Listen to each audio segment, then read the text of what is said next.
இயேசுவின் நாமத்தில் உங்களை வாழ்த்துகிறேன். உங்களை அன்போடு இந்த காலை உடன்படிக்கை தியானத்திற்கு வரவேற்கிறேன். Most welcome to Covenant of the Day. Hallelujah. Today is 2nd April 2026, Thursday. April 2ஆம் தேதி வந்து விட்டது. இந்த புதிய மாதம் உங்களுக்கு ஆசீர்வாதமாக இருக்க கர்த்தர் கிருபை செய்வார். எனக்கு தெரியும் பெரிய வியாழன் மாண்டி Thursday 8:30 நமக்கு ஹோலி கம்யூனியன் சர்வீஸ், பரிசுத்த ராபோஜன ஆராதனை இருக்கிறது. வாங்க. கடவுள் ஆண்டவராக இயேசு கிறிஸ்து இந்த உலகத்தில் கொடுத்த உடன்படிக்கையை நினைவு கூறுகிற, புதிய உடன்படிக்கையை நினைவு கூறுகிற நாள். To remember the new covenant that given by our Lord Jesus Christ. வாங்க, நிச்சயமா அது உங்களுக்கு ஆசீர்வாதமாக இருக்கும். சரி, இன்றைக்கான வசனத்தை நாம் பார்ப்போம்.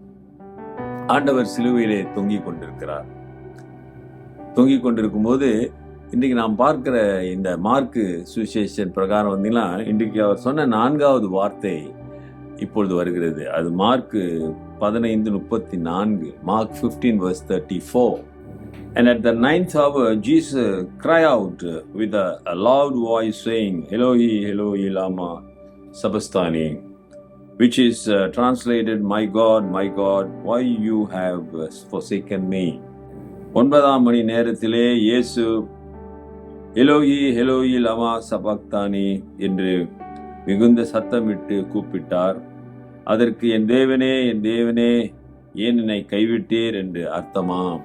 9ஆம் மணி வேளையிலே, அருமையானவர்களே, அது இருள் சூழ்ந்த ஒரு நேரமாக இருந்தது. 3 மணி நேரம் இருள் சூழ்ந்திருந்தது. என் தேவனே ஏன் என்னை கைவிட்டீர்.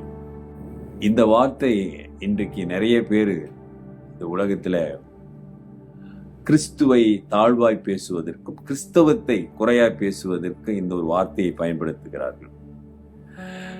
இவரை போய் கடவுள்னு கூப்பிடுறீங்க, இப்ப இவரே என் தேவனே ஏனே என்னை கைவிட்டீர்னு சொல்றாரு.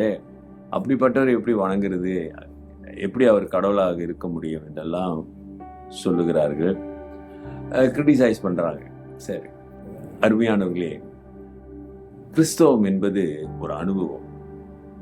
கிறிஸ்து என்பது ஒவ்வொரு தனிப்பட்ட மனிதனும் அனுபவிக்கின்ற ஒரு காரியம். ஏன்னா பாவங்கள் மன்னிக்கப்பட்டது என்பது அது அனுபவிக்க, என் பாவம் எனக்கு மன்னிக்கப்பட்டது, I am sure that my sins are forgiven, என்னுடைய பாவம் எனக்கு மன்னிக்கப்பட்ட உணர்வு, அந்த மகிழ்ச்சி, அந்த இலகு, அப்படியே அந்த பாரம் குறையும் பாருங்க, அது இருக்க வேண்டும். அது கிறிஸ்து ஒருவரால் தான் கொடுக்க முடியும். இன்றைய மனிதன் பாவத்தில் இருந்து புண்ணியம் கிடைப்பதற்கு என்னென்னோ செய்யறான். சிலர் போய் எங்கெங்கே முட்டிக்கிறாங்க, ரவுண்ட் அடிக்கிறாங்க, முட்டடிக்கிறாங்க, மோட்சத்துக்கு போயிடுவேன்னு. சிலர் எங்கெங்கே போய் உளுந்து எழுந்துக்கிறாங்க, சிலர் ஏறுறாங்க, இறங்குறாங்க, என்னென்னோ பண்றாங்க. சிலர் அன்னதானம் கொடுக்குறாங்க. இதெல்லாம் பண்ணா நான் மோட்சத்துக்கு போய் பாவம் மன்னிக்கப்படும் எல்லாம் என்று நினைக்கிறார்கள். ஏசாமி நான் தான் வழி என்று சொல்லியிருக்கிறார். அப்ப நீ இயேசுவை குறையோடு பார்க்கும் பொழுது எல்லாமே குறையாக தெரியும். அதே போல்தான் நமக்கு பிடிக்காதுன்னு ஒருத்தர் நினைச்சிட்டோம்னா அவங்க எதை செஞ்சாலும் அது குறையா தெரியும். ஆமாதானுங்களே, அது இயல்பு. குறை என்று பார்க்காமல் அதில் இருக்க உண்மையை காண ஆரம்பிக்கும் பொழுது நிச்சயமாக ஆவியானவர் பெரிய காரியங்களை செய்வார். முதலாவது ஏசாமி சங்கீதத்தை அவர் சங்கீதம் 22ஆம் சங்கீதத்தை அவர் அங்கே சொல்லுகிறார். யூதர்கள் உறங்குவதற்கு முன்பதாகவும் காலையில் எழுந்தவுடனே சில சங்கீதங்களை மனனம் செய்து அவர்கள் சொல்லுவார்கள், பிள்ளைகள் முதல் பெரியோர் வரை.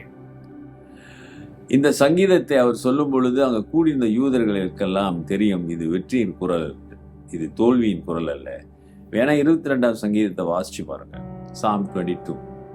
ஒரு கைவிடப்பட்ட நிலையில் தான் ஏசாமி இருந்தால் என்று சொன்னால் அது மிகையாகாது. உலகத்தின் பாவங்கள்லாம் அவர் மேல் சுமக்கப்பட்டு சிலுவையிலே கொடூரமாக அவர் அடித்து கொலை செய்யப்படுகிறார். அடித்து உயிர் குற்றுயிராய் இருக்கிறது. ஐயா, அவருக்கு சேவை செய்ய தேவ தூதர்கள் வந்ததை நாம் வேதத்திலே பார்க்கிறோம். அவருடைய பிறப்பை தேவ தூதர்கள் அறிவித்தார்கள். வானத்திலிருந்து ஒரு சத்தம் வந்தது, இவர் என்னுடைய நேசகுமாரன் என்று. இப்படியெல்லாம் சாட்சிகளை நாம் பார்க்கிறோம். இயேசுவோடு பரலோகம் இருந்ததை, அவருடைய பிரசன்னம், அவருடைய மகிமை அவரை சூழ இருந்ததை நாம் பார்க்கிறோம். ஆனா இப்பொழுது சிலுவையிலே அவர் ஒரு தனிப்பட்ட நிலையில இருப்பதை பார்க்கிறோம். பாடுகள், திடீரென்று பகலிலே ஒரு இருள்னா நினைக்கிறீங்க, ஒருத்தர் ஒருத்தரை பார்க்க முடியாத ஒரு இருள்.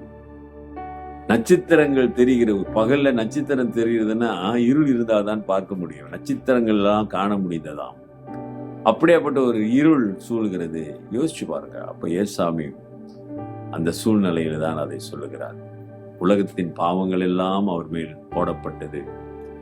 தனிமையாக்கப்பட்டார், குத்துயிராய் விடப்பட்டார். ஆண்டவருடைய மகிமை எல்லாம் அங்கே அவருக்கு இல்லாமல் ஒரு மனிதனை போல, மனிதன்தான், 100% மனிதன்தான், பாடுகள் எல்லாவற்றையும் சுமந்து தன் ஜீவனை கொடுக்கிற ஒரு சூழ்நிலை, ஒரு நிலையிலே அவர் இருக்கிறார். ஆமா தானுங்க.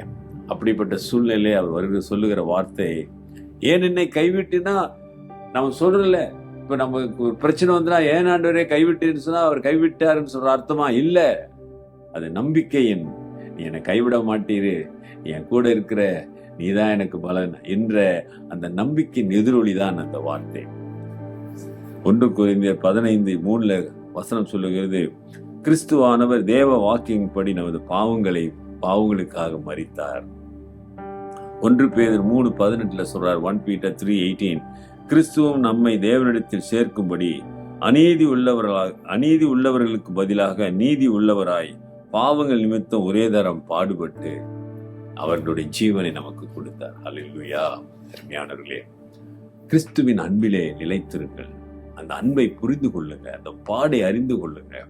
பரிசுத்த பிராபோஜனத்துல வரும் பொழுது எனக்காக உயிரை கொடுத்து, பாடுபட்டு உயிரை கொடுத்து அவருடைய சரீரம், அவருடைய ரத்தம் என்று சொல்லி நீங்கள் எடுக்கும் பொழுது நிச்சயமாக ஆண்டுடைய வல்லமை, பிரசன்னம் உங்கள் வாழ்க்கையில இருக்கும், போதுமானதா இருக்கும். ஜெபம் செய்வோம். நல்ல ஆண்டவரே, இந்த காலை வேளைக்காக நன்றி. இதோ கர்த்தாவே, உடைய சிலுவையினுடைய அன்பை நாங்கள் உணர்கிறோம், உடைய கரத்திலே ஒப்பு கொடுக்கிறோம். இன்றைக்கு அப்பான்னு சொல்லி ஒப்பு கொடுக்கிற பிள்ளைகள் மீது உடைய வல்லமை கடந்து செல்லட்டும்.